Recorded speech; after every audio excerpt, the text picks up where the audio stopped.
Good evening. Let the record show that I always start on time, but our pastor just walked in the door, so it is not my fault, it is the pastor's fault. So at this time, Pastor, would you please come up and give us the invocation? He's working late now. Okay. My apologies for my tardiness. Let's bow our heads together. Father, we just come to this time, first of all, with thanksgiving for your grace and your goodness and your mercy to us. Thank you for the opportunity to gather here, Lord, as citizens of this community and leaders, to talk and to plan, to share vision, and to move forward with the education and the well-being of our children, our students. God, we thank you for this board, all the staff, all of the administration, Lord, that really lay down their lives every day for the betterment of our community and for the education of our children. God, we want the best for them just as you do. And so I just pray, Lord, that the grace of God will work through each and every one of them. You'll bring fresh vision, guidance, and most of all, the wisdom of the Holy Spirit in all that we do. We thank you and praise you in Jesus' name. Amen. Amen. All right, Sally, that's pretty good. I told you. For those who do not know Reverend Mike Fields, he's with Triumph Church. Thank you. Thank you. It was well worth the wait, Pastor. We appreciate it. You have an agenda in front of you. Someone. I make a motion that we accept the agenda for today's board meeting. Second. The motion is to approve the agenda. Are you ready to vote? All in favor say aye. Aye. Opposed, like sign. Motion so carries. At this time, Mr. Secretary, Yes, we have before you, board members, the minutes for the regular scheduled board meeting of March 26th. Are there any additions or deletions to the minutes? Not hearing any, I move, Mr. Chairman, that we approve the minutes as written. Second. it's been moved and properly second to approve the minutes. Are you ready to vote? All in favor say aye. Aye. Opposed, like sign. Motion so carries. Mr. Superintendent, right before you go, I just want to make one thing to remind our audience that last month we talked about the commitment that the board is providing on the improvements of our district, and we talked about 6 areas, and we only talked about one. One was the academics, is what we talked about last month, and we just want to make sure everybody understands what your tax dollars are going for. And through that, we want to make sure that we talked about last month, that college readiness, career and life, and that every student at Vicksburg High and Warren Central can participate. So this month, we want to talk about the facilities and the operations that your tax dollars are so gracefully going to. And one of the most exciting things that you're going to understand is that the work that is going on with the improvement that the bond has provided for us. And you'll see in Mr. Bailey's presentation some of the money and the reason why you all were gracious enough to approve it for us. But every student will be impacted by the facility operations that's going on now.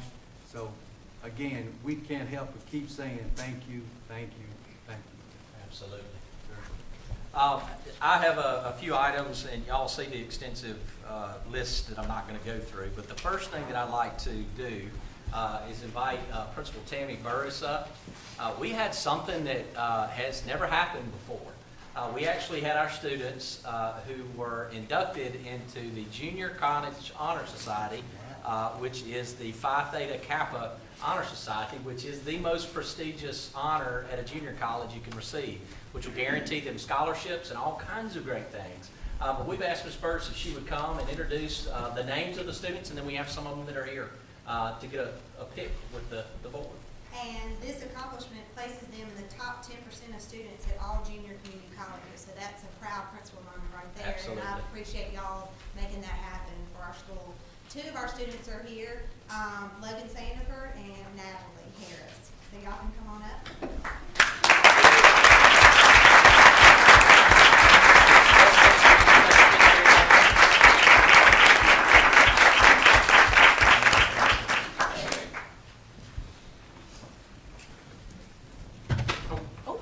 Hey, watch that last Oh, I thought there was Well, if anybody doubts that our kids can compete with the rigor of college courses, here's evidence.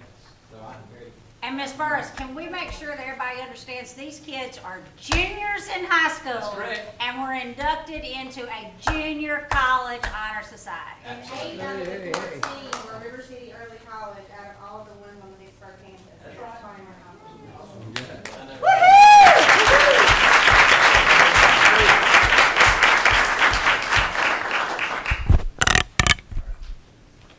And I personally think an even bigger cheer goes out to these guys because y'all are the ones who were the brick and mortar of that school. And That's correct. we're really proud of you. Y'all done a great job. They took a risk with very little structure. at the That's time. right. So I tell them all the time, they're the bravest people in the district. If you'll take a peek, there's a couple things I would like to highlight. At the top, I actually had to add this one. I don't know why I didn't put this on there, because one of them was today, and the other one was last week. We got to see a couple leadership days. Sherman Avenue and Dana Road, oh my goodness, y'all. If you don't take time to go see these leadership days, it is unbelievable to sit and listen to these little kids. And they're young adults, I get it. These little kids articulate like adults. And I promise you, I've interviewed people that don't have the skills that our students do with the interpersonal relationships they're building and the leadership and the goals they're setting. It just blows me away every time I get a chance to see it. So, again, today I was just baffled by Dana's, and of course Sherman's was fantastic last week. We've got an upcoming, just for the board's understanding, we met with, we got an incredible memorandum of agreement with Alcorn already. One of the things that, and we're piloting at Vicksburg High School this year is a Teachers Academy, and we're looking at a couple other opportunities through Alcorn to reduce the amount of time towards a bachelor's degree, much like we've done with some of our programs. So it is a great thing because we had to talk about how we could kind of finance that, and I had to understand how the IHLs were financed, and we were able to come up with a pretty good solution that they're going to take back, and we're going to update you all on that when that comes. But we may be able to shave 3/4 of a year to a year off of a bachelor's degree, and our kids can get access to those college courses in record numbers next year because we're looking at a 5x5 schedule at both high schools, which gets you 40 hours of credit, and it takes about 28 to graduate. So there's a lot of college opportunities that are coming our way with our students. We're very thankful for our partnerships with Alcorn State. I had a couple other things you'll see. One of the candidates, and I don't normally do this, but I thought it was important, Justice Bill Waller, I'm not endorsing him necessarily, but it was interesting. He's a gubernatorial candidate, and when asked around about who is the K-12 representative who should give advice on what education should look like for our students in workforce alignment and college preparedness, he said our name kept coming up. So he came and had a conversation with us, which I thought that was pretty cool. Sat there for an hour and a half, and let me just tell him, didn't even ask me to vote for him. It gave us a good feeling to know that Vicksburg's out there as an exemplar, and that's wonderful. We had and y'all, everybody knows I have a son. Y'all, I'm just going to skip over that bullet. If you've never been to one of the special proms, you are missing out. And from a daddy with a special needs child, I can vouch for you. It is one of the most special things about this community I've ever seen. And hopefully I'll still be around. Y'all keep me around long enough for Riggs to get to participate. But it is such a special event for everybody to value the children in our community at a level I've never seen. So I wanted to thank both of the high schools and for continuing to do that. So from a future daddy that will participate. And I get so broke up because everybody wants to talk to me while I'm there and I can't say nothing. So we had also got to, Kevin Ford invited us to go to Philip Gunn's workshop, which his workshop and his whole platform this coming year, he's the Speaker of the House, and things that he finds important, he puts laws and effort in place for. It was good to hear that his format for this year is workforce development within the K-12 system. So that is some good news for us, and I've always kind of told the board, good hockey players play where the puck's at, great ones play where it's about to be. And Kevin is our ears and eyes in those things, and when he sees something we need to be present, he goes, hey, won't you come on over? And we did, and it was a great meeting. We got to listen to another community, has very similar concerns with a lot of the ways things are going, and they were able to say it from their perspective which gave us extra voice, and it was a good moment. So we had a interesting, in a 4-day span, I can't tell you one of the names of the humongous companies with half a million employees, but I can tell you one of them. Microsoft came in on Thursday, and they're wanting to partner with us, and that was pretty amazing. They did a tour, half a tour, and then the tornadoes ran them out of town. But they did half a tour with us, and unequivocally, they were absolutely astonished by what they saw. And of course, you know, River City Early College was one of the spots they got to land, and they had some great interactions. And Wade was able to do some highly technical conversations with them that brought about a really unique solution for us in a partnership. The other one was a phone call from the governor. They have a multinational company that's trying to showing interest in Mississippi, and one of the things they asked was talk to us about workforce alignment and what does it look like in K-12. And he said, I know nobody else that I could pick up the phone and can articulate it the way you can. So we were invited. We were the only superintendent and only school district present, with multiple junior college presidents and about 6 huge businesses there.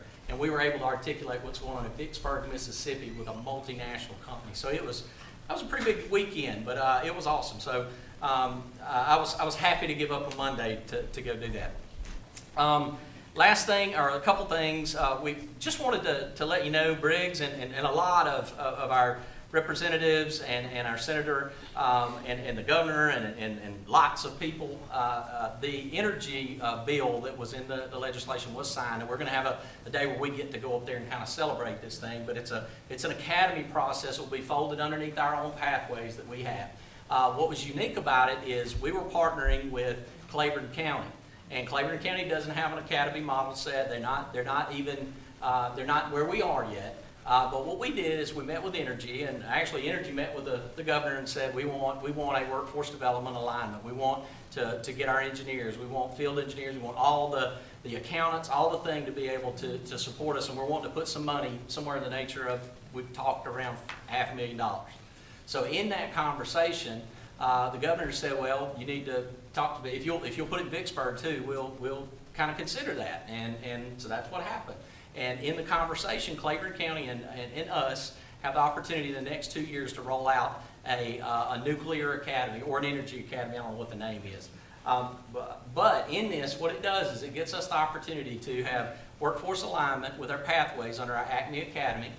So it'll be at Vicksburg High School and Warren Central High School, access to our students to be able to participate. We'll have equipment that's going to be delivered, and then we're going to work with Claiborne to get them where we are over the next year so that they can begin to implement. And when you talk about the way that we're doing this, it is very leader and me-ish.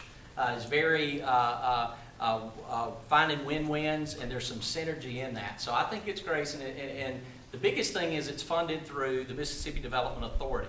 And that's important because most of our money, or all of our money, comes through either a federal program or through the Department of Ed.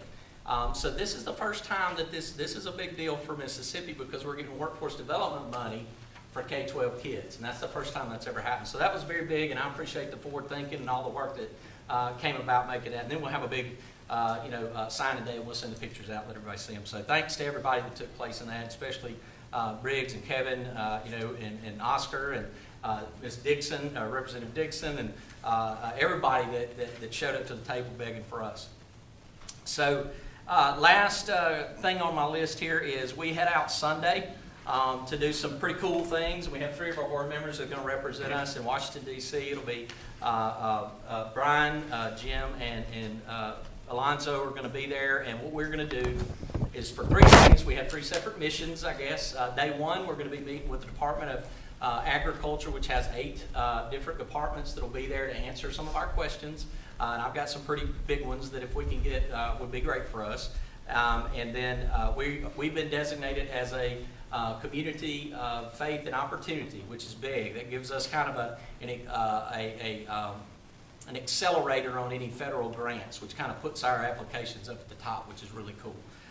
And then we have a visit with the Battelle for Kids, where we're receiving a P21 award, which we've already been designated, but this is the official where they give it to us. So we get to wear ties and looking forward and get to accept this amazing award for our particular community. The following day, we've been contacted by U.S. Senator Wicker about a workforce engagement with the president's daughter. So there's some money tied in that. We're just going to talk about what that may mean for us and if we can get access.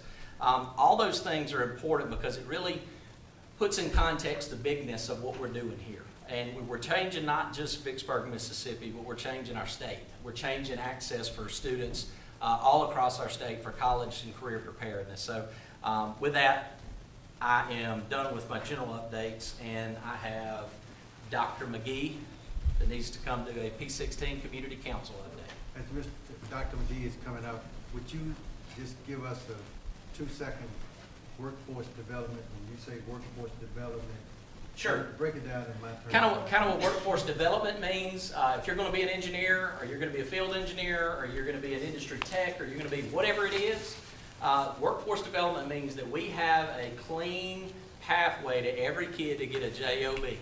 And those are industry credentials that are offered within our school district. So there's some of those you can get before you graduate. We got some kids that will graduate with associate's degrees or 2 years before your degree. So when you're talking about workforce, a business comes in and says, this is the employee I need. So what we do, much like at the Nuclear Academy, it's a microcosm of a world over there, basically. They have cafeteria, they have accounting, they have engineers, they have all those things. And what we do is we get the opportunity not only for our kids to have a nice pathway that's aligned to those jobs, but we get them those post-secondary credentials as they go, and we put internships. We have authentic equipment that they're using. So we want our kids to have an advantage over every other kid. And when they go into a job application setting, when they can articulate, hey, I've used the equipment that's in this particular job, and as a matter of fact, 2 of my references actually work here. It gives the power to a child that it really doesn't matter what their zip code is anymore. Doesn't matter if their mom or dad knows anybody, because they become their own advocate and they become a professional. So as we talk about that, the workforce development has really been a post-secondary mindset up to this point. And what we're doing is we're getting opportunities for our kids now. Because if you consider 300-400 years ago, kids were kings at 13, right? They're children because we tell them they are. They're completely capable of adult decisions here.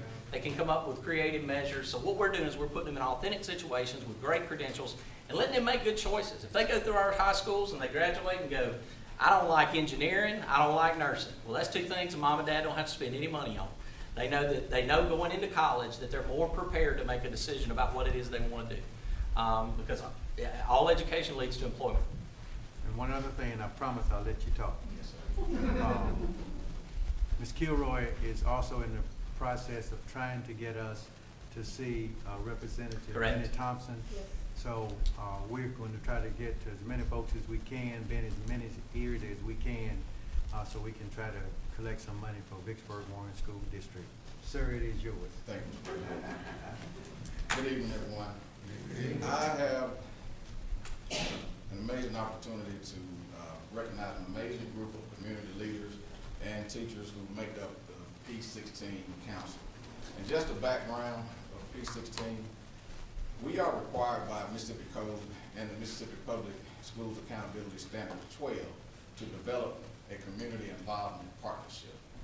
And under Mississippi Code 37-337, it states, there's an organized system to encourage community involvement, parental communication, and business partnerships in the school district's decision-making. Under the Mississippi Schools Accountability Standard 12, it states a district or school that is rated below C shall establish a community-based pre-kindergarten through higher education P16 council. So P16 stands for pre-kindergarten through higher education, or year 16 of education.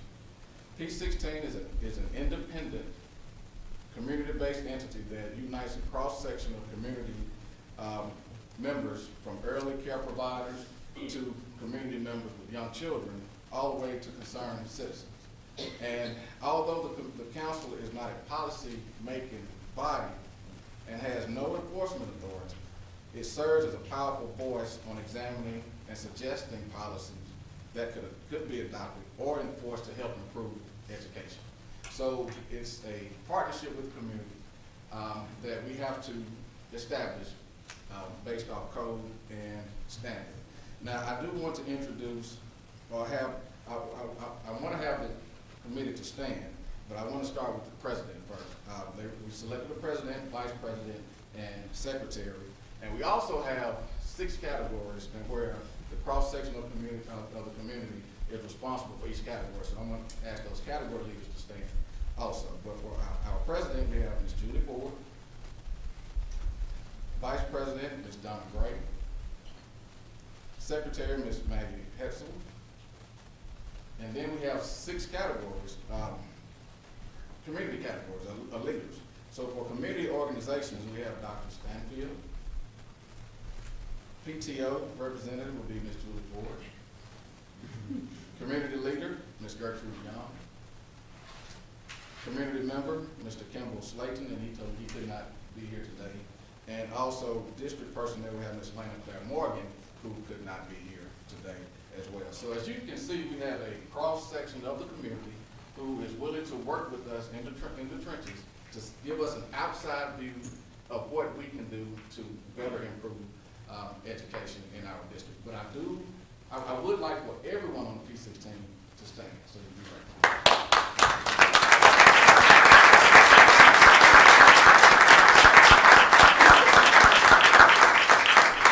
So just to reiterate, they don't make any policies. That's That's your job, right? but they will offer suggestions. That's great.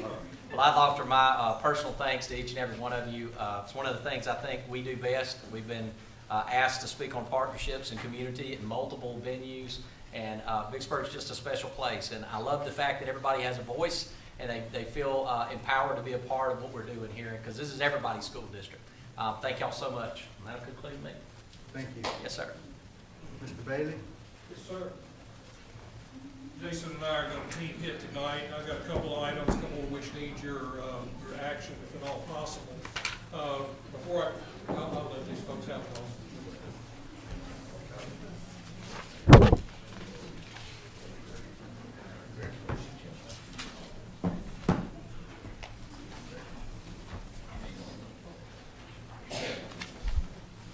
Meeting outside.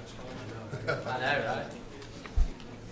Okay, before I get into professional items, one item of personal interest to me. I told y'all a while back I was going to be making some scholarship donations to your high schools, and tonight I did. I gave 5 $1,000 checks to each of your principals for kids, specific kids that they picked. So I look forward to meeting each one of them individually and following their lives.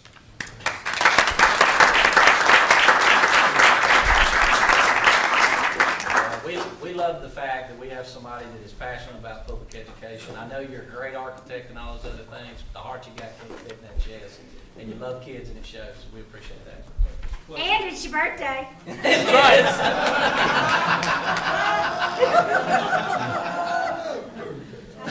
Thank you, Sally.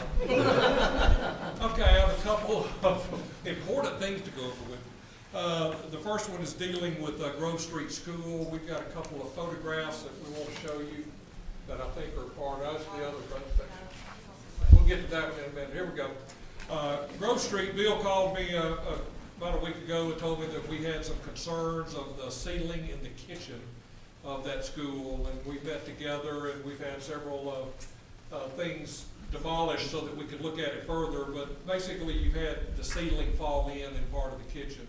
Bill immediately went in there and created a safe situation. If you'll scroll back up to the top, there's some plywood that's been installed to protect workers in there to create a safe working environment while we continue to get it fixed. But we investigated it thoroughly, and it is not a structural issue at this point, but water has obviously gotten in and caused deterioration of the subframe of the ceiling, which is an old plaster ceiling on metal lap. So it's fairly easy to fix. The problem is school starts this coming August, and we don't have time to wait on this specific project to go through the normal design, specifications, bidding, et cetera, or we would have a problem opening school. So what we've done is that we took proposals from 3 local contractors on a cost-plus basis, asked them to do a cost-plus proposal and to specify their overhead and profit. The low bidder on that is Alliant Construction with a cost plus a fee of 15%. They understand, that they're going to have to work with us together and make sure we're dealing with the quality that's there. I'll tell tell you, Bill has gone overboard on this just to make sure, number one, things are safe and that we're doing the right things and getting it solved the correct way. So it's really been a team effort. If we award that to them, it will be a very simple purchase order type contract to expedite it. I am recommending that you approve that as an emergency item since we can't go through the normal bidding process, but we did seek competition on it. So that's my recommendation to you, if you don't mind taking action on that item. What's the name again? Alliance? Alliant Construction. I have a question, Mr. Bailey. Yes, sir. Are you including our maintenance foreman, Mr. Bill Sanderford, in that project? In everything. He's been key to getting it to this point, and, well, as always, he follows through on every single one of them. Good. He's been great work. Thank you. Oh, you need a motion? Yes. Okay, okay. She, that's your recommendation to her? Oh, yes. Okay. Just need to reflect that in the minutes. So you've heard, Mr. Batty ask that we do an emergency on the, for the Alliance Construction Company cost plus 15%. Is there a motion? I to make a motion approve? that we accept Second. based on the superintendent and our architect's recommendation. The motion is to approve Alliance Construction cost plus 15%. Are there any questions? Are you ready to vote? All in favor say aye. Aye. Opposed, like sign. Motion so carries. One more piece of information on that. We think it'll be a little less than $100,000 to get it done. And we got that amount figured into the budget for the Grove Street project. So it's not adding any additional cost to the bond issue. It's all within the bond issue. It's just out of sync timing wise. It's out of sync time. Correct. That's exactly right. And just a side issue, we'll probably be coming back to you at the next meeting with a credit on the Vicksburg Junior High roofing project for almost $100,000. It'll be coming back to the district because of some ways that we're able to save money. So we're trying to be a good steward of your dollars, and that's just one of the things that are going to go. Okay, the next one, I want to show you some ideas about the addition to Beaumont Avenue Elementary. And these are very, very loose sketches that I'm going to show you. But as you know, Beaumont is a very historic building and has played a major role in this community. It is a wonderful piece of architecture. You can see the building shaded kind of in the peach color there in the middle. And those of you familiar with that site know that there's a little plateau area back behind it where the trailers are. And you hit a bluff edge there and it drops off substantially, as many things do in this city.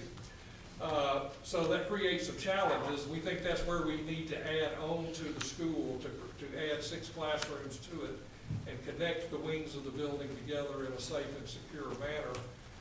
So I'm fixing to show you in a minute some ideas on that, but to also give you an overview, we're renovating everything in this building. I mean, from top to bottom, windows, heating, cooling, electrical, floors, ceilings, just about everything you can imagine will be done to that building. I'm really just focusing on the additions to make sure y'all are comfortable with the approach that we're taking. But I'm meeting with your PTO at that school next week, and I want to make sure y'all are cool before I do it. It's on the National Historical Register. It Do is. you have to go through Washington for Oh, you have to approval go on through all of Jackson, it? for Through time Jackson. history. We've already had preliminary meetings with them, and they're fine. This is a floor plan showing how we want to connect the 2 wings of the building together. It's basically a slightly arced, curved building that links each of the 2 wings and stays about 10 to 12 feet off of the edge of the hill.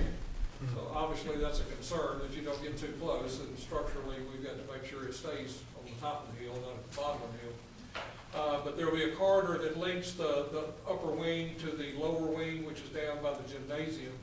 And there will be 6 instructional areas added plus student toilets.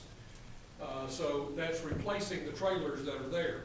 And one of the interesting things that has to happen is that we've got to keep the trailers in place while we build the building, then we got to get the trailers out.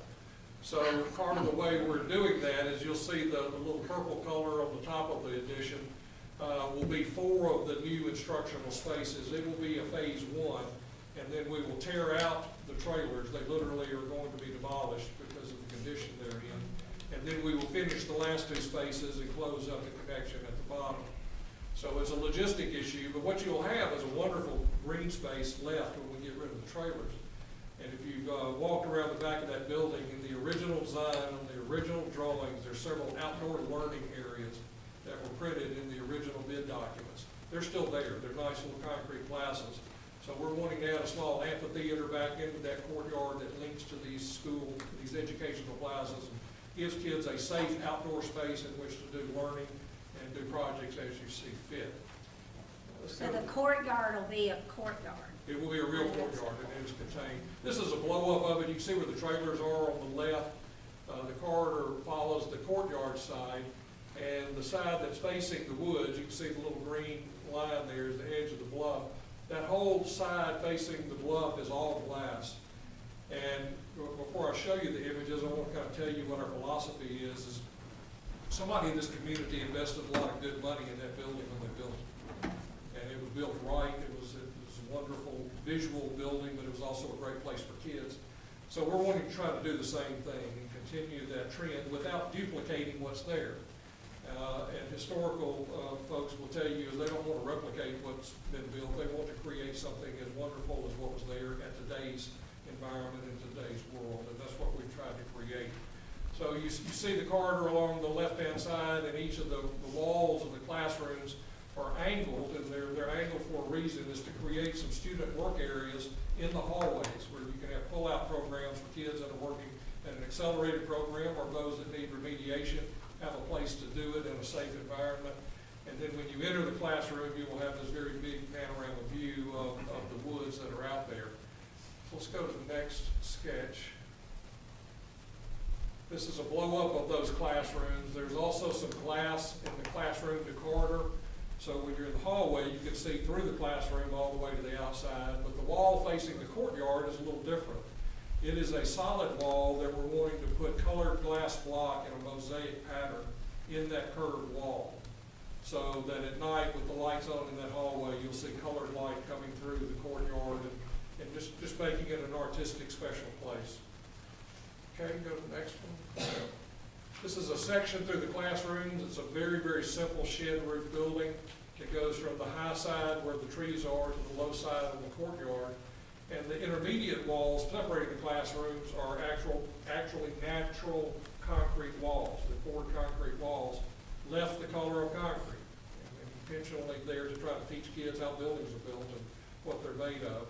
We're wanting to expose the structure and color code it and make it a bright open area, and the lights will be LED suspended lights that create a bright open area, and then obviously tons of natural light will lead all the way to the outside.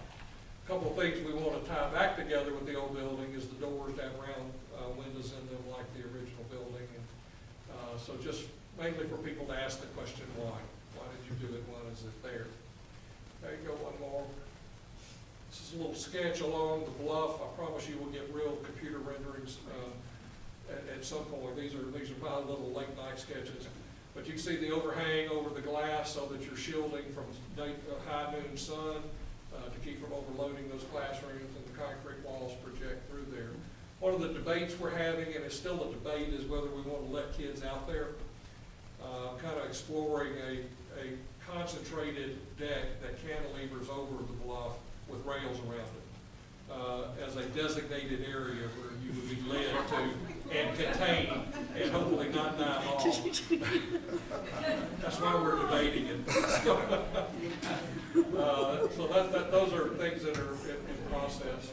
I think there's one more. Yeah, this is a little sketch through the corridor. You can see the colored glass block. I only had one color on the marker, so there'll be multiple colors. I apologize. We're also wanting to introduce some wood. That's the other thing I didn't mention, is the wall separating the classrooms and the corridor would be natural wood, lightly stained. Nice. So you're dealing with polished concrete floors, concrete walls, exposed steel structures, and wood, trying to bring them all together and tie the materials So together. it's kind of like new Art Deco with old Art Deco, huh? Kind of sort of. Cool. I don't need any action on that. If y'all are comfortable, I will continue to develop that and give you a full presentation. Yes, sir? Mr. Beatty, three things. The corridors, they will be closed in. Yes. The polished concrete floors, when it's raining outside, will it be slick? No. As long as they're not wet. Okay, and I'm trying to read the last of my writing here. Oh, on the extension that you're gonna put in the back, if, and I'm gonna use the word if here, I don't want to assume. Let's say that this is the building, the new building you're building, would you have about that much room left before the cliff in case it erodes? You have erosion, Yeah. you have enough room there. You'll also have a deep foundation that goes way beyond the surface of the ground. It'll be built on piles at that point, so if you do ever get any structural failure in the dirt, the building will still be there. Thank you. It's something that needs to be maintained, it's something you need to watch, but you do with any erosion along the hillside. The woods are absolutely gorgeous, they've been dumped in over the years, and I hope we find a community effort to clean them up at some point, but that's your property. So, it can be a very beautiful place for kids to observe. Well, we went and looked at the Comcast building in Pennsylvania, and multiple areas within that were concrete wood. I mean, this is cutting edge of innovation buildings and new too. So it's nice to be able to see something in Vicksburg that would resemble what we saw in one of the most Well, main it's buildings. also a I've ever scale seen. that's designed for elementary kids. This is Yeah. not Warren Central High School, Sure. this is not Vicksburg High School, it's designed for them, and one of the reasons it gets taller as it goes out is so do kids. Yeah. They start small, they get bigger. Is there any opportunity in this to put some technology, reader board or displays on the walls, so instead of, we can display the kids' art or pictures when they reach their goals, we could have slideshows playing? That would be That's really a neat. great idea. I think we can do that both in the hallway. Obviously, you'll have smart boards in your classrooms, but I think you could have some display systems, both hard and digital, in Yeah. that corridor. Great idea. Kids love to see themselves. The music program will be out there as well. It's isolated on the other side of the toilets from the other academic areas. So they're making noise, it's not quiet. Any other questions there? Okay, I got a couple of logistic issues I need to hopefully get some action from you on. None of them are important, just things that we need to deal with from a management point of view of all of the construction. As you know, we've got contingencies built into every construction project. Contingency dollars. You also have budget contingencies that we built in that no one's touched yet, and those are safety valves, because we still got a lot of projects to do. But in each project, there are contingency funds, and as we've talked earlier, when you're in construction, you're gonna hit things that no one knew was there. And we hit a water line, hit a gas line this week. Those things are part of construction, and you can't predict all of them. So we need to be able to take action in a timely manner. And I tell you, that money is in the construction contract, so it's, anytime we do one of those contingency items, it's not adding cost to the project, it's spending cost that's already in the project. What we need is your blessings to do it in a timely manner, and unless it's a major item, to let it be done administratively. So our architectural firm reviews anything from a cost point of view. Jason, as program manager, reviews every one of them that comes forward. The contractor can't charge any overhead profit on it. What we're asking permission is for Bill to be able to sign off on these in a timely manner so we keep the projects going.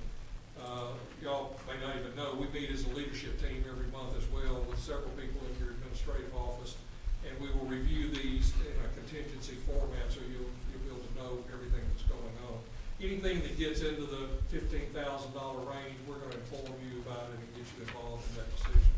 So it doesn't impact time, does not impact money, but I really would like to get it on the minutes that y'all are comfortable with that process, and unless the contractors know that Bill has the authority to do that and not have to look over his shoulder.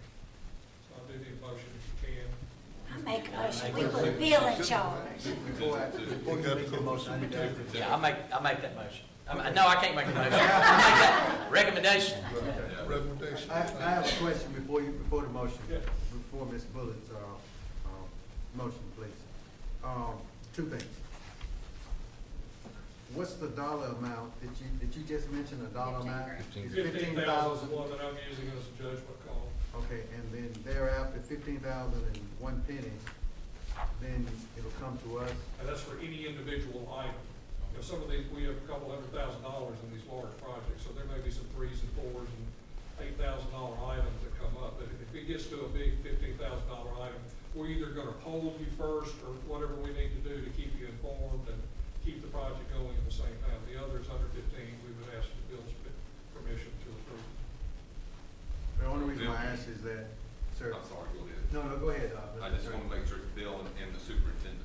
Yeah, that's where I was going. And he's acting on behalf of the superintendent. We Correct. keep Chad and David informed on everything that gets done. I would like to, thank you, Mr. Attorney, that's where I'm thinking like an attorney there, for once in my life. I wanted to add, I just said once in my life. To keep the superintendent or the deputy superintendent Yeah. informed with, not that you can't do it, Bill, but we just don't want you to pay it all back out your savings. Yeah, we had that conversation today, didn't we, Bill? Get somebody else, get some help, so if you, I make a motion that we accept the superintendent and the Bailey for recommending Bill to be in charge. Second. That works. so, I don't know if that's technical. Well, sure. not in charge, that's not what I meant, to be able to make decisions at a $15,000 minimum. The With the superintendent and the maintenance supervisor be authorized to make decisions on behalf of the board for any items 15,000 or under. Is that fair? In contingency. If I could add that out of contingency, we're not adding any money to a contract or time to a Correct. contract without the board's approval. This is contingency items only. Correct. so you all understand what you were voting on? Yes. Okay. With that, there is a motion to approve, and I would restate the motion, but we'll have to ask the attorney, we have to pay him more money if we ask him to restate it. So, we all know what the motion is, there's a motion to approve. Do we have any questions? Are you ready to vote? All in favor say aye. Aye. Opposed, so like sign, motion so carries. One more item for me, and then Lisa's gonna go through the projects. As you know, every construction project has a time deadline, and when contractors don't make that deadline, we think there should be ramifications for that. We have in all of our contracts liquidated damages provisions, that if the contractor's late a day, they get penalized $500 for being late per day. There are things that come up, and sometimes they get extensions that are valid extensions, but we're not talking about any extensions at this point. What I really want to do, we're fixing to start closing out the roof projects, the first two roof projects, and the Vicksburg Junior High right now is 41 days late. Wow. So that's $20,500 that would be coming back to the district if they were through today, and they're not through today. I really want you all to confirm that you're comfortable in doing this, because it sets a precedent for how we're going to treat every construction contract. I'm not saying there won't be extensions that get approved for valid reasons, but if we're gonna have them, we've gotta be consistent and enforce them, and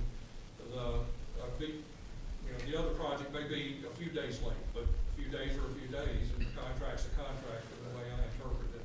I think we're obligated to protect the taxpayers' money, and whatever we can do to put that security measure in there, I'm all for it. The main thing is it makes every other contractor realize that we're serious, and it keeps them working when they can work.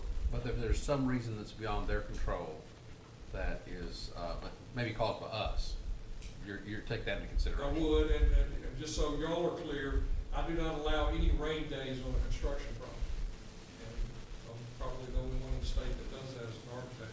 While we're on that subject, did any of your construction projects have damage from the 3 tornadoes that hit Vicksburg? None at all. Other than just rain and some mud, but they get that today. Well, that would be a legitimate reason to. Yeah, if they had a lose natural day. disaster, that's exactly right, but we do not approve regular rain delays. And our point is, school starts every year in August, and we Without can't rain or not. deal with that, we've gotta be there. So our point to them, and we tell them several times, is that when it's raining, we know you can't work, but when it's sunshine, you better be out there. And I don't care if you have to have lights or work on Saturday and Sunday, that's your problem. But we're trying to protect you and protect the financial interest of the projects. Any concerns over that? I don't think I really need a vote on that. I just want to make sure y'all are comfortable with the way we're enforcing the contracts. You're the project manager, we put you in charge. Keeping you informed. All right, Jason. All right, my update's not gonna be near as fun with pictures, but there's a lot going on in the district, from moving dirt and erecting walls, to still managing hazardous material surveys and checking out asbestos from some old buildings.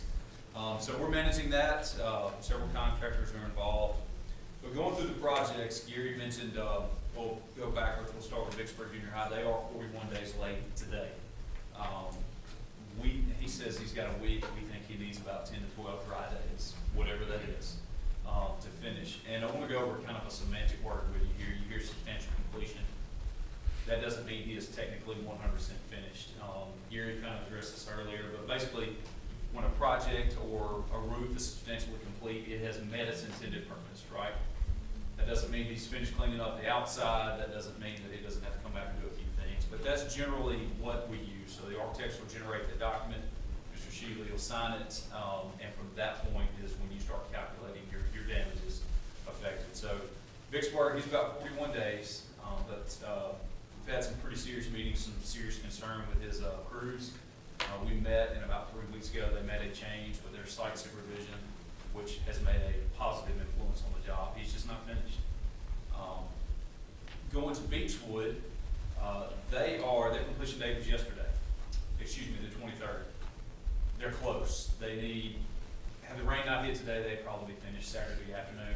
He's got some interior leaks he's trying to touch up on the inside of the building, in some new areas, but he's got to finish some metal flashing. But his roof will be complete within a few days. He probably has a week to 10 days worth of work to do on the outside and getting the site dressed back up.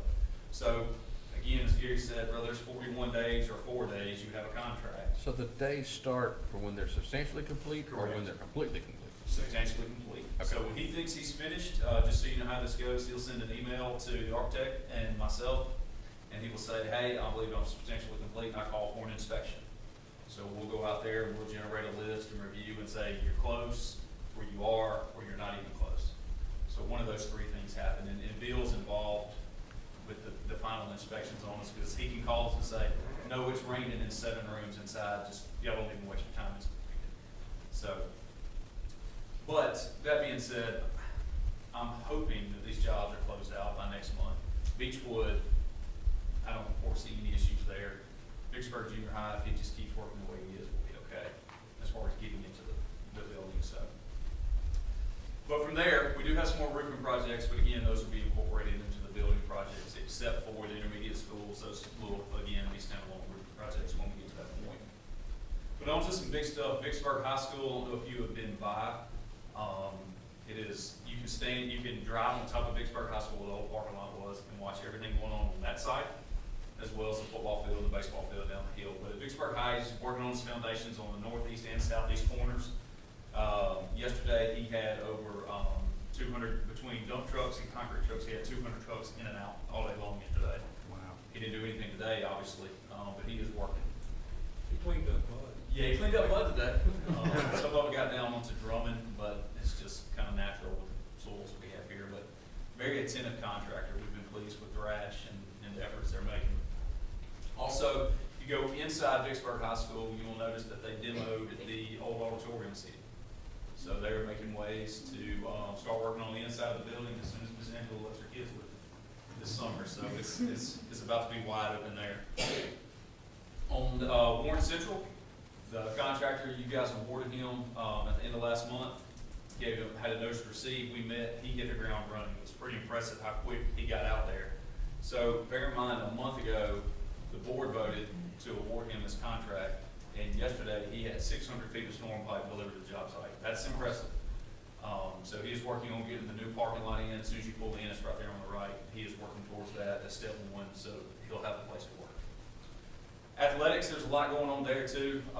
Warren Central first, they are putting down their final layer of rock, and within, I think he's sandbagging on me, but by the second week of May, they will be putting down turf at Warren Central High School on the football field. So, and then you will see Vicksburg High School football field rolling right behind that. Obviously, we had to wait on it because of the retaining wall. You need to go look at that retaining wall if you want to see a concrete masterpiece. It's huge. But, so we're hoping as soon as he wraps that up, maybe by the middle of July, we will have the turf in at Vicksburg High. And then we will start, once we get the football fields in, we'll start on the baseball and softball facilities. Design, going right big at athletics. Phase 2 of the athletics, which is your amenities, your concession stands, your sidewalks, your bathrooms. That's going to be in May 23rd, so about a month from now. AOI will be in May 9th, and then the junior highs, you'll see they'll be towards the end of June. So there's a lot about to happen, and that will pretty much wrap up your bond issue and COP projects. So moving fast, and in saying that, with it moving fast, the next 30 days are huge. One, because when we come back to the end of May, kids will be gone, which which means we get to go tear out the inside stuff, which is a lot of fun. But we get to install the inner curb at Vicksburg High School. We'll have the turf complete at Warren Central High. They will have slabs, believe it or not, at Vicksburg High. You will have slabs for your new building. So everybody's going, where's it gonna go? How far is it gonna go? What's it gonna look like? You're gonna start seeing concrete slabs. And again, closing out the roofs. Those are key in the next 30 days. If we don't make it in the next 30 days, we all have a problem there. Jason, one other thing, on the Yes, sir. substantial completion, they don't get paid their 100%. No. So Okay. you still have retainage at substantial completion. He will, more than likely, they'll ask for it, but then the punch list that we write at that time, you assign dollar values, you know. If sod's worth $20,000, you hold $20,000 per sod. One other schedule item, you know, we've got many other projects still to do. So the Bovar, Bovina, South Park additions will be bid this fall, early fall, and then all of the other renovation projects and re-roofing will be right behind them. So I think probably close to Christmas, you'll have everything bid or right at it. And then finishing up some smaller ones next August, but the big ones will be following. Groundbreaking on AI is, We don't know, that project, and Ms. Burke can add a little more to it, is bidding May 9th, but in the documents, we've requested that we hold bids for 90 days because of the potential of new market tax credits. We had a pre-bid this morning and addressed that with the contractors. Technically, you guys will have until, I believe when they calculate it out, till August 10th to award that project. It may be when school comes back. Yeah. Yeah. When we talk that, you know, just like the other project, we forfeit losing potentially, you know, millions of dollars. We'd rather wait to see when those numbers come back and they classify, so. And it being a new site, you know, if we had to move it after the school year starts, we're not out anything, because it's not displacing anybody from anywhere, so. so you're looking to get more tax credits That's where Yes. we're trying. if We the won't- calculation is right. If not, we know what we get now. That's correct. That's right. Yeah. And they're, Ms. Burke can add to it, but they're pretty hush-hush right now, unfortunately. We won't know anything until May. At best. Yeah, they won't even talk to us before May, before the federal government has, determined, how much of allocations the, investors will be getting. So until they know that, they won't even talk to us about, investing, for new markets. So that's where we are now, waiting on the allocations to come out from the federal government. And then we will circle back to some, CDEs that we know are actively looking for innovative projects, and see will they have a conversation with us. We're hoping that at least one of the two that invested in Vicksburg High School will also be willing to invest in the, AOI project. Because we happen to show them those plans when they toured. But right now, it's what we call the great unknown. Yeah. So, Any questions on anything that we're doing? Y'all have us. Thank you. Thank you. Councilman Ready? Mr. Chairman, I move we accept the architect report and appreciate the fact that they're on time with most things. Accept it for information only. Second. For information. Yeah, for information. Ms. Burke, you're up, please.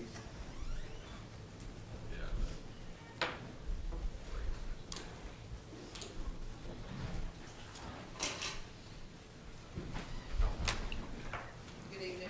Good evening. The first thing on the financial, agenda is your, March bank statements. We have reconciled all of our bank statements, as of March 31st. We closed our books and reconciled all of our bank statements. We have a couple of reconciling items that we're still working through. We footnoted those down at the bottom, and as we work through them, you'll see that list, go away. Moving on to our revenue report, for 1120 district maintenance, we have, a budget of $62.6 million. We've actually collected 85.1% of that.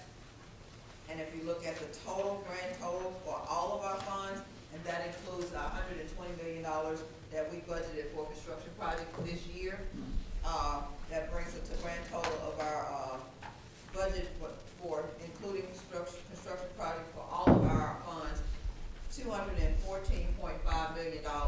And we've actually collected 38.8% of that. You'll start to see got the first, series of bonds for our, first Vicksburg High School project. We've got that bond in and deposited in our bank. We've gotten the COPS, and the $34 million for COPS, we've gotten that in and deposited. And we're looking to go ahead, we have a ratings call tomorrow for the, second series of bonds for the, junior high and athletic project. So we're moving, along with our, bond stuff. Again, as Jason mentioned, we're gonna hold off on the AOI piece just to see, if we get new markets. That way we'll know for sure that we have a dedicated funding source for the amount that we have budgeted for AOI, in case we don't get, new markets. Moving on to our expenditure report. Right now for district maintenance, we have a, total budget right now of $65 million. We spent 72.2% of that. Looking at our grand total budget, of $98 million, that includes some of our, construction, costs. We've actually spent $85.7 million of that. 7% of that. So our revenue and our expenditures are in line, but again, a lot of that, disconnect you see is gonna be, based on where we get our funding in and where we are with our construction projects. Looking at our statement of cash flow, as of March actuals, we got in for the month of March, $7.3 million, in revenue, and we spent $4.9 million, which left us with a cash balance of $29 million. And again, the cash balance that we have, that's money we have in the bank that we use to front load some of these projects as well as our federal program projects, until we get that reimbursement back from the state. As we move on to casino revenue, we got, for the month of March, we got $44,718 in, and which brings our grand total for the year, $396,000. And if you look at the charts for casino revenue, you'll see that it's starting to trend a little higher, which is always good news for me, or us, because that means that, one, they're paying us on time, and hopefully that the sports betting is going to give us a little, plus by the end of the year. That is my hope. Moving on to ad valorem. For the month of March, we collected $4.75 million, which is, puts us now at 87.19% of our total, request. And if you look at the chart, it is, trending down a little bit. This month is higher than it was this time last year, and I think some of that is gonna be due to our request for, the small piece that we requested initially for that first bond sale. But I'll be coming to you guys next month with update on ad valorem requests, showing you, what we will need for, to collect the money to start paying our debt service for the rest of the bonds that we're selling, for the remainder of this year. MAP revenue for the month of March, we received $2.44 million. That gives us a total of $21.3 million for the year.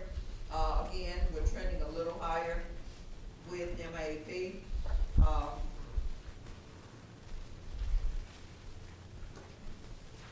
And if you, I think each of you got a copy of our, audit report.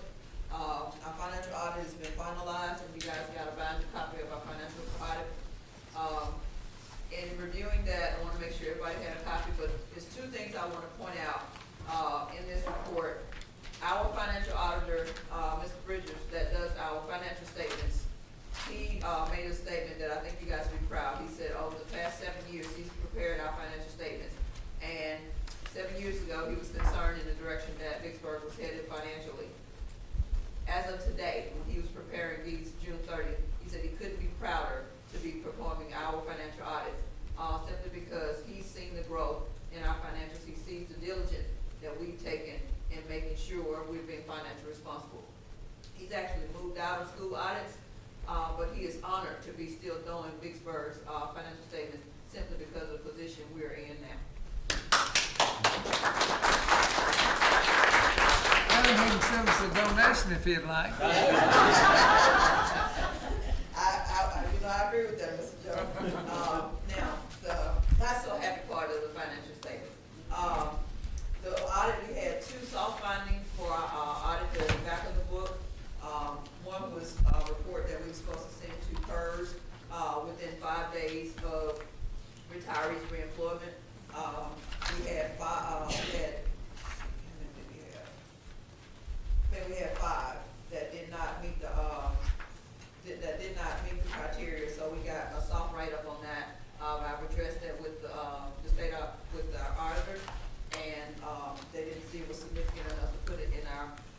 material, audit. And the other, we had an issue where we didn't pay a few invoices over, within 45 days. And some of that is, when we get, invoices from vendors, we have to make sure that, items have been received. We have to make sure that there's a purchase order in place. So we have checks and balances in place, and if we don't have those three things, then we're not gonna pay it, because we have to be fiscally responsible. That's state law. So we have to go back to the schools and make sure, or the departments, because sometimes we've asked vendors to send them to us, but sometimes vendors to send them to the school. And we're working through that process, and we've actually implemented a new process going forward with our new financial system that they can receipt at the school versus sending it over to us, receipt that in. And we have a three-way match that ensures, and other check that we put in place, that my people run a open PO report every month to see what's open to try to get things paid a little bit timelier. Now, the hard write-ups that we got two of those. One was a material weakness, which they tested 108 of our regular expenditures, and of those 108, we had 6 instances where invoices were received without a PO. So with that, we placed additional checks in place, checks and balances in place. We've had checks and balances in place, but things have a tendency to still get around us. So one of the main things we've done is, again, with that PO report, we see that if things open, and if we have an invoice that comes to my office and doesn't have a purchase order tied to it, we're asking that that supervisor, director, whoever, they attach a memo to file explaining what happened, why it happened, and assurance that it will not happen again. And if you notice that in January, I brought to the board a list of internal control deficiencies. So you guys will know on a regular basis when we're having those things. And one of the things we talked about is maybe if we bring more attention to those people that are not following the policies that you guys have put in place and the procedures that we put in place to kind of protect the district, then they'll be less likely to circumvent the process if they know they're getting that visibility in front of you guys. So you're saying that we ordered something without a PO being generated first? Yes. Okay, so this is not a new thing. No. And my understanding of, we have disciplined, employees before for doing this. Correct. So of these 6 instances, have these individuals been disciplined? Well, we've talked about it, like I said, now they have to put them on file. No. I can't discipline them. We brought those to you guys, we brought them to the principal. They've been addressed, and one of the corrective action plans is, right now, what we've done is, as an administrative team, if you order something as an employee, and the first thing we talk to the vendor is that that's a relationship between you and Mr. Pratt. Yeah. We are a PO-driven district. All vendors know that. We communicate that out to all of our vendors. However, if it is anything that could potentially bring any negative connotation to the district, as far as putting the sign in a negative light, we work with the vendor and that employee to make sure it's documented to their supervisor as well as the superintendent, so that we can kind of Yep. not. Okay, I don't think you understand my question. I understand your question. Because I know that we've had instances in the past where there's been a problem and we've addressed it with employees. So you want to know what's going to stop it. As me coming from the real world, when you have a policy that's not followed, you document it, and there's certain levels of severity, whether that gets documented in their file or whatever. So you want it to stop, you should be reprimanding the employees for not following board policy. Well, I will say this, Mr. President. The first time people saw their name on the board doc, to be highlighted with their infraction and the amount that they potentially cost the district, they don't want to, I've had several people that please don't put my name on the board, so they don't like that. No, that's not really the board. I mean, we're not in the business of administering the discipline, but we have a board policy for reasons. So if we're going to have a policy that's not followed, there's no repercussions for not following the policy, then we're not a board of policy. Yeah, I understand what you're saying. So we can put we can create a policy to require you to do it. Right. And that may be what we need to do, because this is not something that just happened recently. This has happened over and over again. Which is why we got the. Okay, so I guess we need to address it in a policy. So we will help write a policy and make sure that it's being followed. Because there's no reason to have, if we have a policy that says you have to have a PO to order something, there is no exception. Right. So the next time it happens, really, the idea would be to let that employee pay for it. And that's generally what we've done in several instances. We really have. We have done that in several instances. Okay, so, But in other instances where it is material enough where I can't ask an employee to pay $30,000. okay, so can I, But can we document them? I mean, I agree with Brian. We do. We're not asking, I mean, they can be documented, it can go in their files. We do. It's Listen, failure to follow school policy. We document children when they don't follow school Or we policy. can- Every teacher in this room documents a kid when they don't follow policy, so why aren't we documenting them? We do. It goes back to the supervisor. but what happens when it goes back to the supervisor? Would you like to know the outcome of each 6 of these? I can get you that. I would just wanna make sure it doesn't happen again, because the thing is, once you do it once, once you reprimand somebody for doing it once, or once they have to pay for it out of their own pocket, the word gets out. Sure. The policy and law does not fix infractions. If it did, nobody'd be killing folks, and, because we kill them back if they kill them. No, but if I promise there's you no that- one going to jail for killing someone, they're gonna kill people all day I long. promise you, if there are personnel issues to be dealt with, I don't look over any of those. Okay. But I can give you an exact, is Doc still in here? Doc, when he was a building principal, he was supplied with a whole case of things that was delivered to his building. It stayed in the box unopened. He called the vendor and said, this was delivered to my business without a purchase order. One of two things are gonna occur. You can drive in your vehicle and come over here and pick it up. You could send me a money order and I'll put a stamp on it and send it back to you, or we appreciate the donation. So there are people following those policies, but when they're not followed and they make it to those supervisors, I guarantee you we do deal with personnel issues. But within that, understand the documentation is absolutely a personnel. Yes. Yes. And the other fix So- that we put in place is when we tell a vendor, thank you for the donation to the district, Yeah. or that's a relationship between you and that district employee, Right. not Vicksburg One School District, vendors are a lot more reluctant to send Correct. something to you without a purchase order. They're asking you first thing, where's the purchase order? Because we've had several vendors over the past year where I thank them for the donation to the district. Correct. So if it happens again and someone's been disciplined, We deal with all Progressively- personnel decisions. Okay. I promise you. And the last one, and then I'll move on, is, because of all those things in Congress that we got highlighted for lack of, control process, in specific things where, they said that we had one person performing too many processes, but my response was, they didn't understand the process. They talked to a staffer and did not fully understand the process, and the person that talked to them didn't understand the process. So we worked to try to negate that. so since it's become a finding, and since it's been something that's happened over and over again, They're gonna test us next year. well, no, I think we ought to adopt a policy that basically states that any purchase order, anything that's received and with no purchase order has to be brought to the board for their approval. Anyone have a problem with that? We'll take it under advisement now, we'll talk about it. I have no problem with that. You have anything else, Ms. Burks? That's all. You had a question? Just Ms. Burks and your financial team, the district appreciate, the effort that your team put together and to keep us on financial sound ground. Thank you.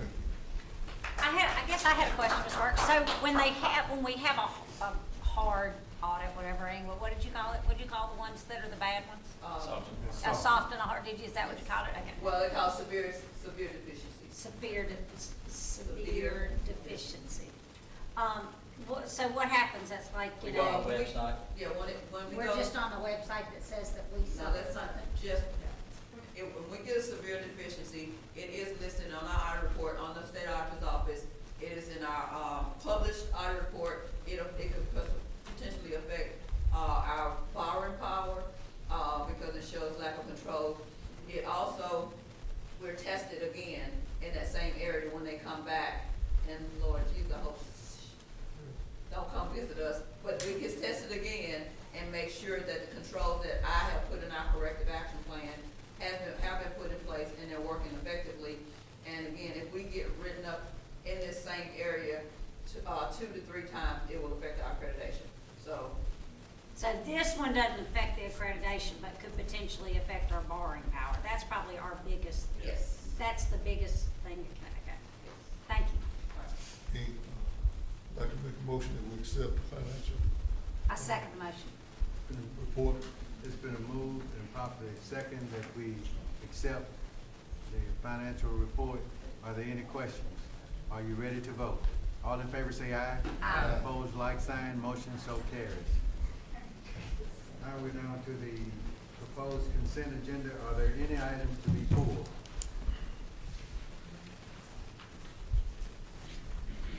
Are there any items to be pulled? Not hearing any, is there a motion? I make a motion that we accept the consent agenda, which would be G, H, and I, right? You're correct. All of it? Yes, ma'am. I make a motion we accept G, H, and I. Second. Been moved and properly second that we accept the consent agenda GH to approve G, H, and I for the proposed consent agenda. Mr. President, I think I should have recused myself. I apologize. I didn't realize she was on the list. Okay, so You got we will, someone I'm sorry, I do, yeah, I didn't realize she was on the list. What item is that? The personnel, But, So did you, personnel now, recommendation. did you make the I revised? made You the made the motion. motion? So I'm at, I'm I gotta pull, we You gotta need to rescind my motion, and Withdraw, withdraw your question, motion. I'm sorry, Question. I didn't realize. if that recusal from this requires less than a quorum, We won't lose the quorum, but we'll lose two. well, we're fixing to lose two more if you make this, correct or not? We gotta. hold on. Yes, no, not on here, new hires, Are your I just people wanna on make there? sure before we. No, I don't see much. This Okay. is just, Perfect. no. These are pending license. Thank you, I'm sorry. They're not on it? so you No. gotta be, No, you see on there too? Okay, got one this I apologize, I did not realize On she this, was. So we got two. Okay, so I will You withdraw the motion. you Yeah. withdrew. No, I don't think it does, but. No, you're good. Okay. say. That'll get us through. Step out the All right, door, and so- please. You and Coach Stevens need to step out, please. Do you wanna pull that one from consent? We can pull it, or we can Here's- just. we did we withdraw. Can we just pull I and vote on the rest of Hold it? on, I'm gonna go to you. You withdraw your motion. Yes. Yeah. Correct. Then the next motion is gonna be approve items, what, G and I on the consent agenda, No, G and, Or- yeah, I. right? I make a motion that we approve G and I Correct. Oh, look, it's in it. for Second. consent. It's been, Motion proper, so, I'm it's sorry. been, it's been, I'm sorry, y'all, I apologize. It's been, And it's remove. been moved and probably second that we approve the consent agenda G and I. Are there any questions?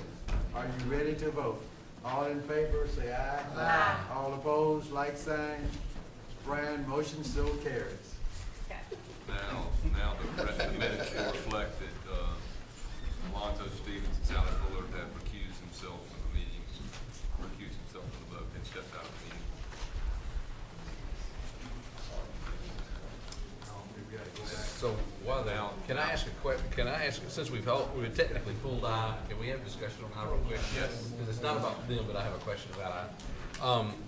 There was, if there's someone on there that has not signed their contract, I think it's referenced an individual that had not signed their contract.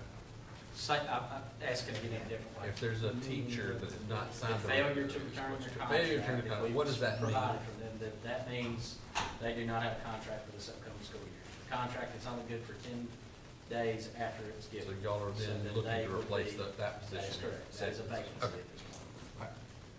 All the question I have, I make a motion to accept H1.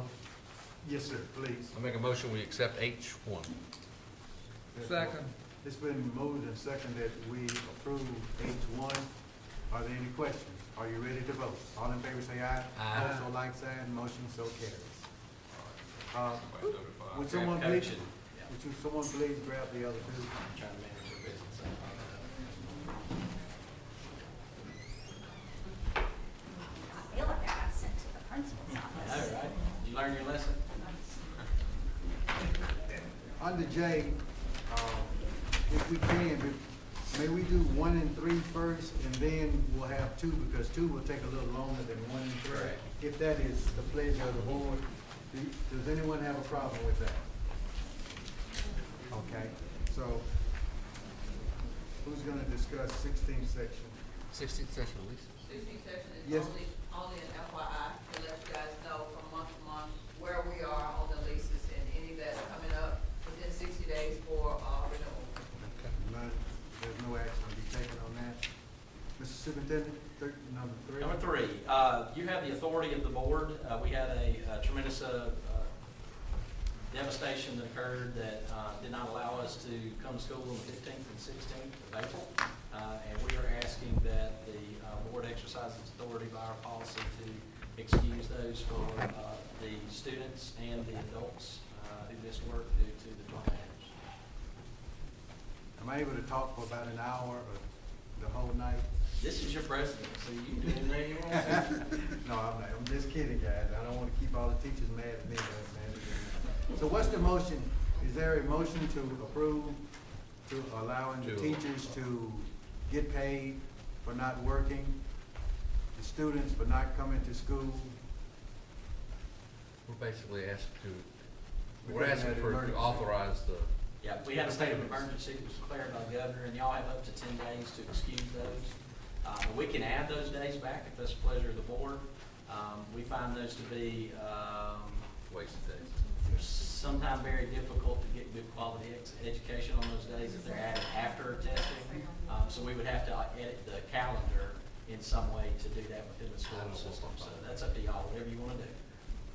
Mr. Pratt wants to make you all work. No, I said, I don't want my phone ringing. What's the motion? Yeah. Individual. What now? It's the 15th to 16th and the 18th. 15th, You remember we dismissed our Thank you. team. I make a motion But that the we, 18th, 15, it wasn't 16, considered and because it 18th. was Okay, too thank you. early. Yes. 15, 16, and 18. all right, I make a motion, we approve emergency school days pursuant to our policy for April 15th, 16th, and 18th. Second. Been moved and properly second. Are there any questions? Are you ready to vote? All in favor say aye. Aye. Opposed, like sign.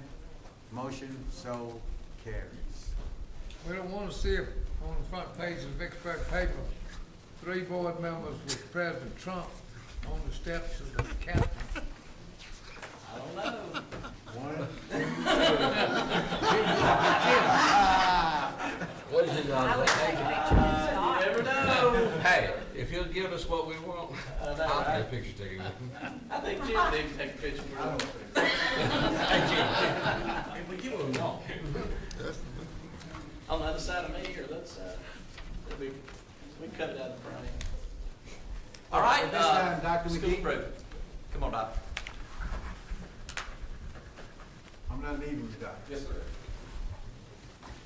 All right, board members, at this time, we have the principals come forward to give you a brief report of progress towards school improvement. Now, you've seen the data from benchmark 1 and 2 already. So tonight, the principals will address benchmark 3. I will start, Dr. Stevenson could not be here, so I'm gonna speak on his behalf. So if we can take a look at Warren Jr. Monthly report.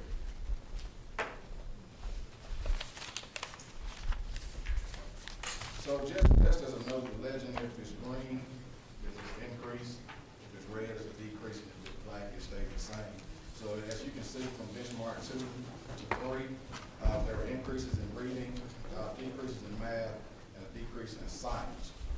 However, I want to draw your attention to benchmark 3 then compared to their overall goals, to the school's overall goal. If you look at the school's overall goal compared to the last benchmark, you can see that they are have met their goal or exceeded their goal in several areas for the overall school goal in benchmark 3, which was the last assessment, and that's for all students. Now, if we scroll down to page 2 of that, page 2 deals with our target group. That's the group that got us to be a TSI or ATSI. Those were our babies with disabilities. So, IEPs that span a huge gamut. yes, that's right, that's right. So if you take a look at benchmark 3 compared to the school goal at the beginning, you can see that they're a little bit below their goal on meeting their target in that area. So Dr. Stevenson, to address the areas of deficiencies, a couple of things that he's doing to change. One, they're focusing on remediation of the heavily weighted standards. They're also adding more intervention time, and they're implementing a boot camp in ELA. So that's how he's addressing those deficits. So more time that the children are out of their regular classroom to do this. It's not your fault. John? Oh, any questions? No.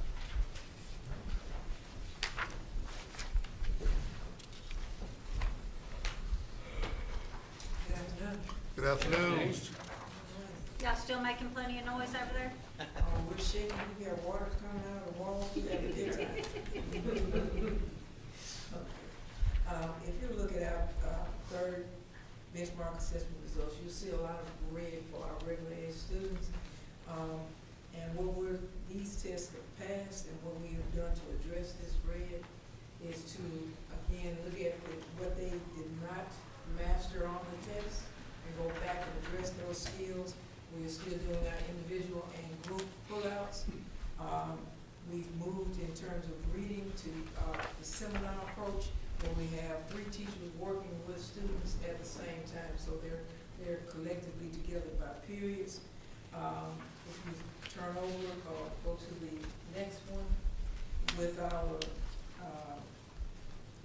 students with special needs, a lot more emphasis was placed this time. We did not have the growth that we wanted in science, so as you can see, there was growth of 20 points with in terms of proficiency. So we're still working, when we polled our students to see, going back to the regular ed, if you will, students, what was the difference? Why were we not successful? We have a lot of activities going on, and what we're doing now is we just kind of shut Vicksburg down.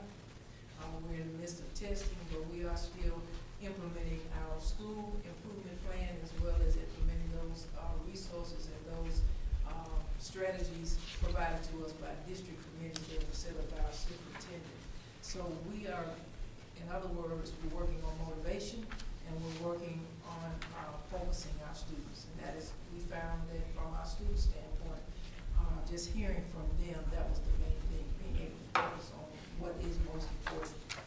In the words of some of our students, they did not fully feel the importance of the benchmark test, but they understand the importance of participating in the tutorial services and the remediation services so that they can pass the actual state test.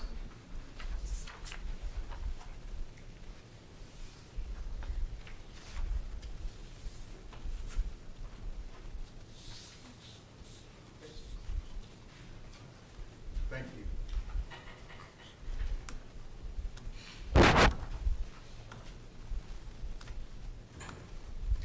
Good evening. Good evening. Good evening.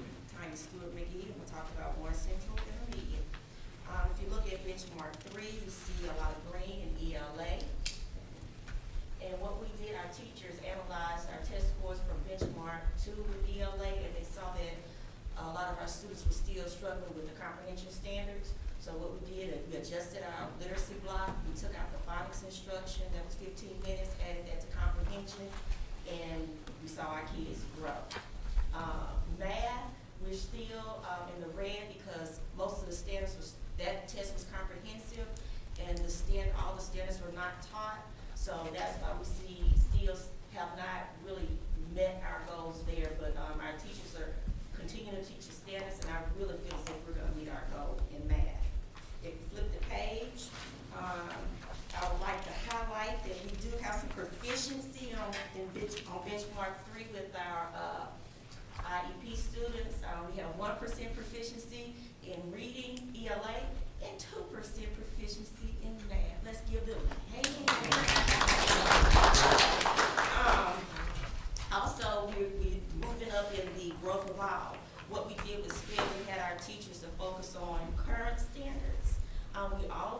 We're also focused on deficiencies, but our teachers are really focusing on current standards, and that kind of helped our kids understand how the test was set up. So that's what we're doing at WCI, and we're going to hopefully our students continue to grow. Ms. McGee, can you explain that to me? I don't understand. What's the difference in current standards and what was the other thing you said? their deficiencies. Their IEPs are written based on their goals, and their goals are set based on, what you call those tests? Help me out. Benchmarks are already diagnostics, and from that, they write their goals based on their current level. For example, a sixth grade student might be performing on the third grade level. So the teacher write a goal for a third grade standard so they can reach their goal. At as they meet their goals, they increase their level. Okay, and that's what's called the deficiency standard, and what's the difference? Their deficit. Okay, Their deficit. okay. So there might be low in phonics. So that the SPED teacher works on phonics with them Okay. instead of working on the current standard. standard. So, some of our IEP students, they're staying in the classroom to hear the current standard, but it's also good for when the IEP teacher pulls them to a smaller group to hear it from their IEP teacher as well. So, the SPED teachers, they're taking what the general ed teachers are doing in the classroom, taking to small group instruction and breaking it down even more. Into their, I understand. Breaking it down even more, and that's helping them. But we still have to focus on that deficit skill because we know that the IEP is a legal document. Right. So we are still focusing on the deficit skill. And as Mayor Flags kind of stated, I'm gonna bring the hay down with the cows can eat it. Ultimately, you have kids with legitimate disability that are documented in their IEP that are also required to run a race with one leg. Right. So that's a requirement that is not fair, equitable, but it is what we are required to do. So students, if they are in a particular grade, it matters not what their IEP disability, if they meet those goals, because that's awesome when they do, and they progress in those, but we are held accountable to them meeting goals that are sometimes well above their capacity. That's why I was celebrating. Unless they're SLD, that's the only Unless students they're that, SLD, specific learning disability, and they have an additional type of assessment that doesn't count at all. So, That's and I'm why pretty we bitter cel- about that. That's why we were celebrating their The proficiency. 1%, right? The 1% and 2%, because that's good. That means they're scoring a 4 on that benchmark assessment, and that's on grade level. They're running that race with one leg and one. That's right. Exactly. There you go. That's right. No, we tried. Mine too. That's it. Any questions? No, ma'am. Good evening. Good evening. Good evening.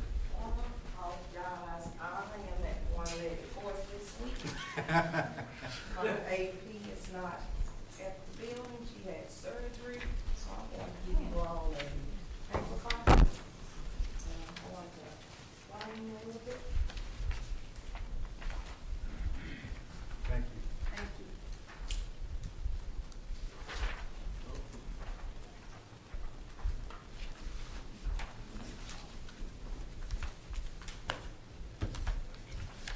Looking at the third benchmark, for proficiency or reading, if you look at, proficiency, we dropped. Growth all dropped a little bit. Our bottom 25, which is our babies that we're here for, we exceeded our goal. Looking at, when I'm saying I'm dropping, I was really looking at the target that was set at the beginning of the year. We should have also been looking at the second benchmark. Looking at the target we set at the beginning of the year, we exceeded that goal. If you go back to the second benchmark, for the proficiency for second benchmark, we had 18%, then we dropped to 15%. We also dropped a lot, if you look at it, in the reading, almost half, and then in the bottom 25. And like Ms. McGee was saying, the second benchmark was on, not in reading, but in math. The second benchmark was not comprehensive. It was on 9-week standards that we had taught, but the Not to interrupt or to undersell what y'all may already know, comprehensive means it's every standard for the whole year. And then there's some of those benchmarks assessments that are just with particular standards that have been taught up to that point. So when you talk about a comprehensive assessment, basically other, comprehensive would only be, if you're halfway through the year, 50 percentile proficiency would be amazing, because that's 100% of the content that you mastered halfway through the year. Does that make sense, or is that convoluted? So how do we know which one of these are?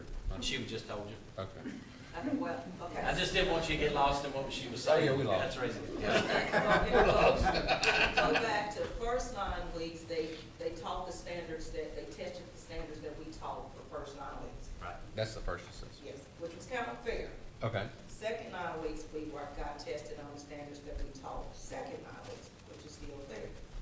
Third 9 weeks, it still was fair, but this is It's our all last test that we were gonna do, but really, they just gave you a test on all of the standards for the whole year. But you haven't taught them all, but it's really just letting you see where you've come and where you need to go. Okay? So it's really, if you take this last quadrant and compare it to your goal, Tells you the where you difference need to between go. those is where you need to go. That's right. Okay. Right. Okay. And if they took the real estate test the same day they took the benchmark, that would be where they were. Where we were. But there's instruction that's occurred since the last benchmark. Okay.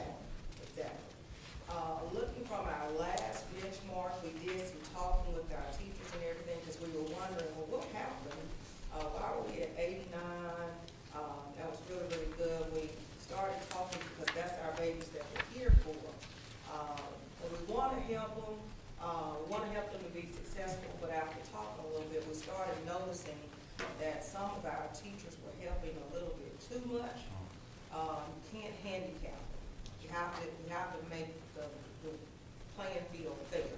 So we talked about doing that. You have to make sure you're giving them the accommodations that they're going to have on the day of the test. So after doing that, we put in some things in place to help make sure that when we do take the test that we're starting to take them out, that we'll have more realistic results. Got in touch with the C&I team. They created some assessments for us. That was on the first 9 weeks, second 9 weeks, third 9 weeks, and fourth 9 week standards. Got into a little competition with WCI, and we've been looking at that data and using that, and that's what we've been doing, trying to make sure we're taking care of what needs to be done. And whoever ends up losing has to put on the other team's color. All right. So y'all be watching for her. I think she's gonna put some ring on.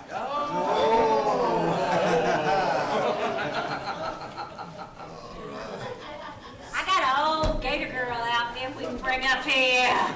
That's good stuff. Is that it? Is that? No. Okay. So,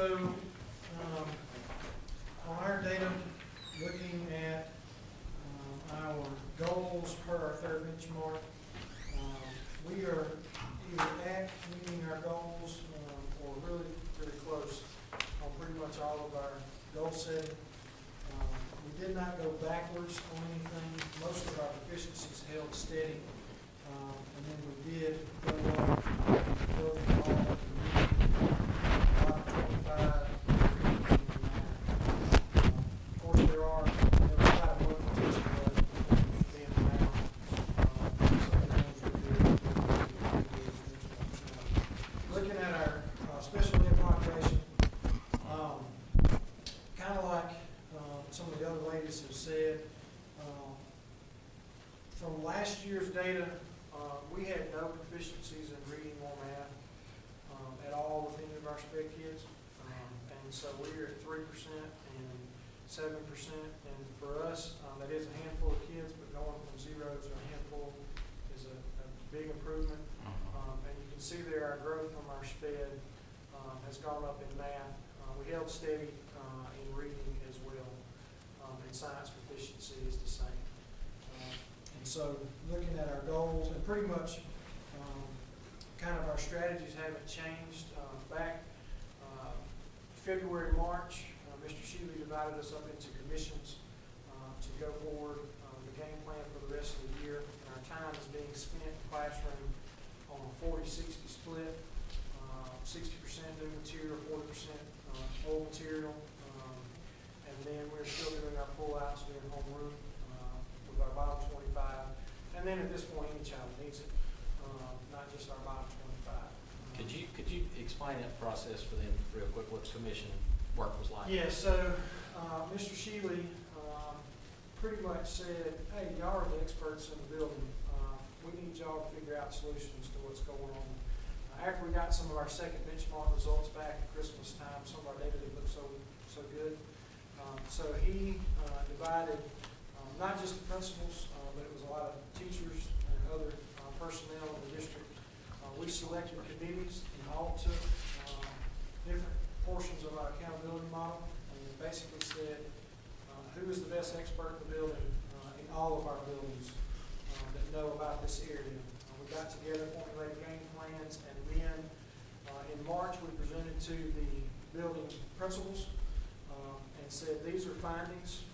We looked back at past year's data, the last 3 years' data, kind of dissected it up to the point of the second benchmark, and said these are trends that we have found in our processes that we've been using. Are these good trends or bad trends? What can we do to fix some of the problems? In those suggestions, we went with largest increases in data size from what research says, the effect size of different strategies in our building. And we said, okay, we can't focus on 10 different areas. What are a couple of areas that we can focus on in each one of these?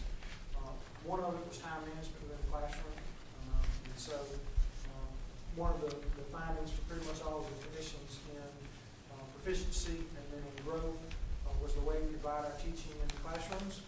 And so those are game plans that we've been executing over about the last 6 weeks. It was pretty amazing because in the conversation we realized real quickly, like he mentioned, I mean, we are the experts of us. And we have some great successes, and we pulled all of our resources across our entire district together. What a novel idea. I know, right? Yeah. And they came up with a solution, and they held themselves accountable to That's that solution. I was very proud of it. That's awesome. So you almost don't need. Well, because we have fabulous people, and Hey, Jim, what are you gonna say with some money? I know, right? Have one question. So this group, this is not all your children that might have an IEP. No. So how is this categorized, these So, sped children? These are students that are in our state testing classes. This may not be some of our lower students in our 7 and 10 classes that are here. And then when you look at the SPED versus the bottom 25, there are students that are in our bottom 25% that don't have an IEP. Correct. So that's why the numbers don't look alike. Now, some of the other schools, it may be that all of their bottom 25 is in, but because our population is so high, the kids that we test, we have kids that don't have an IEP that are in our bottom 25, so those numbers don't necessarily correlate. But in our state testing classes, these are the ones we pull ahead. Yeah, like at Redwood, their bottom quartile has proficiency. So these are your bottom 25. These sped are our IEP students, the second page. But on the first page, on the bottom 25, projected, so the growth of the bottom 25 in all those areas, those are the kids that we target as our bottom 25, which may not necessarily be. right. Okay. All right, thank you. Last but not least,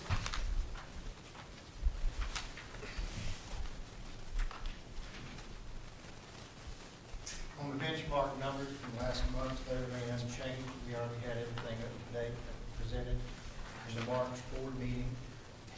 What we did do is look at our IRA diagnostic data a little bit closer, and we started to identify what we deemed as bubble kids. These are kids that are within 5 points of meeting either a growth goal or meeting proficiency. And then out of that, what we ended up doing is within dedicated class time, that teachers looked at what their lowest performance category is on the I-ready, and they began to assign them specific lessons during their I-ready dedicated time, during the lesson. The particular group that I get to work with every week, just to give you an example, our history teacher has been teaching informational text comprehension through the actual passages that she's given him. She's reinforced those particular standards, and that group of kids, 54 kids, and in 4 weeks' time, they increased their levels on that particular standard. did I hear you just say that your history teacher is teaching ELA standards? Every day. Isn't that lovely? Good stuff right there. So what contributes to, from the first assessment, the second assessment are based on the material taught at that point, correct? Yes, sir. And the third one is what should be taught for the entire year?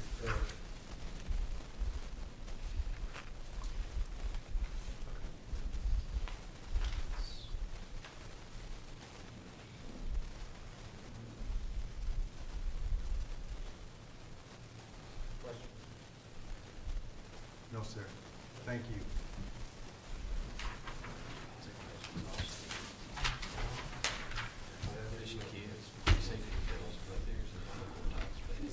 Yes, ma'am. That's it. You've done it. I'd like to make a motion that we go into closed session to set the agenda for executive session. Been moved and properly second. All in favor say aye. Motion so carries. Aye. Thank you. Meeting.